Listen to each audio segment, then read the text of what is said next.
பொன் ராதாகிருஷ்ணனுக்கு நடந்திருக்குது, முருகனுக்கு நடந்திருக்குது. அவங்களையெல்லாம் எவ்வளோ கடுமையா நம்ம விமர்சனம் பண்ணியிருக்கிறோம். அவங்கள சுயமரியாதை குறித்து கேள்வி கேட்டிருக்கிறோம். ஏன் நம்ம தமிழிசை சவுந்தரராஜன் பத்திலாம் கடுமையா பேசியிருக்கிறோம்ல. முற்போக்காளர் மத்தியில் தோழமையான உணர்வாக இந்த நேரங்களில் இளையராஜாவின் குரலாக பேசுவதுங்கிறது இளையராஜாவுக்கு மட்டும் தான் நிகழுது. வேற யாருக்கும் நிகழல. நீங்க முருகனுக்கு நடந்த போதோ, முருகனும் ஒரு தலித்து தான். அல்லது பொன் ராதாகிருஷ்ணனுக்கு நடந்த போதோ, தமிழிசைக்கு நடந்த போதோ, அவங்க குரலா நம்ம பேசல. ஏங்க உங்களுக்கெல்லாம் கூச்சமே இல்லையான்னு சொல்லி அவங்கள அம்பலப்படுத்துற தொனியில தான் பேசியிருக்கிறோம். இப்ப இந்த மாரி நேரங்கள்ல இளையராஜாவுக்கு இப்படி ஒரு சம்பவம் நடக்கும்போது, இளையராஜாவின் குரலாகத்தான் இங்க இருக்கிற முற்போக்காளர்கள் பேசுறாங்க. அவருக்கு எப்படி நடந்திருக்குது? இது சரியா? அப்படின்னு பேசுறாங்க அப்படிங்கிறது புரிஞ்சது தான். அது ஒரு மருத்துவருங்கிறத தெரிஞ்சு தான் நாங்க முன்கூட்டி இந்த மாரி விஷயங்கள சொல்லி வச்சோம்.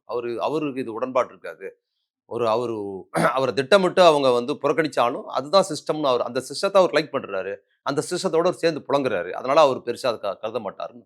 மதிக்காதவங்க அங்க ஏன் இவரு போறாருன்ற ஒரு கேள்விய சிலர் எழுப்புறாங்க. அது அது நியாயமான கேள்வின்னு இல்ல அந்த நினைக்கிறீங்களா? கேள்வி போனப்போ கேட்கக்கூடாது.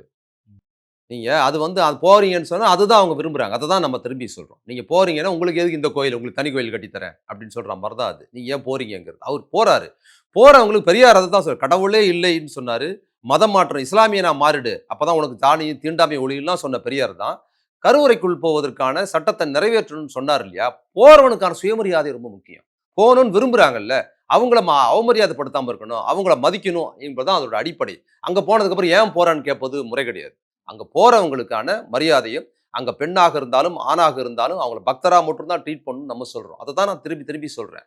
ஒரு இஸ்லாமியர் மசூதிக்குள்ளார ஒரு இந்து ஐயப்ப மாலை போட்டிருக்கிற ஒரு இந்து, அவர் என்ன சாதியா இருந்தாலும், அவர் ஐயரோ, அருந்ததியரோ அத பத்தி பிரச்சனை இல்ல. அவரு எந்த மசூதிக்குள்ளாரும், இந்தியாவில் இருக்கிற எந்த மசூதிக்குள்ளாரும், ஒரு இந்து சபரிமலைக்கு மாலை போட்ட அந்த துணியோடயே மசூதிக்குள்ள எங்க வேணுமாலும் போ முடியும் அவரு. ஒரு முல்லா இருக்கிற இடத்துக்கு போ முடியும். முல்லாங்கிறதும், இமாம்ங்கிறதும் அந்த கோயில் நிர்வகிக்கிறவங்க.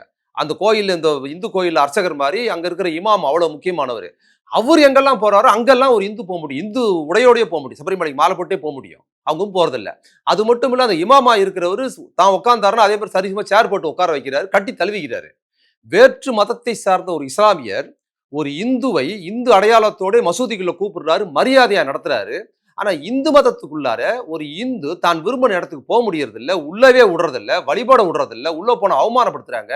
இளையராஜா மாதிரியான உலக புகழ்பெற்ற ஒரு பெரிய மேதையை கூப்பிட்டு வச்சு தன் சொந்த நாட்டுல கேவலப்படுத்துறாங்கிறது உலக நாடுகள்ல எவ்வளவு பெரிய அவமானம் அது. அதைத்தான் நம்ம திரும்ப திரும்ப சொல்றோம். சங்கிகளுக்கு இந்த பல வருஷமா நான் எல்லா மேடைகளையும் நான் பேசும்போது சொல்றேன். சங்கிகளுக்கும் சனாதானவாதிகளுக்கும் உங்களுக்கு வெக்கமா இல்லையா? வேற மதத்துக்காரன் இந்து மதத்துல இருக்கிற உள்ள கூப்பிடுறான். உங்க மதத்துல இருக்கிற இந்து மதத்துல இருக்கிற உள்ள நீங்க உள்ள விட மாட்டேன்னு தடுக்கிறீங்களே, உங்களுக்கு வெக்கம் இல்லையான்னு கேட்டா உடனே முஸ்லீம் கைகூலி பிரியாணிக்கு ஆசைப்பட்ட இது மாதிரியான அவதூறுகளை சொல்றது தொடர்ந்து நடந்துட்டு தான் இருக்கு.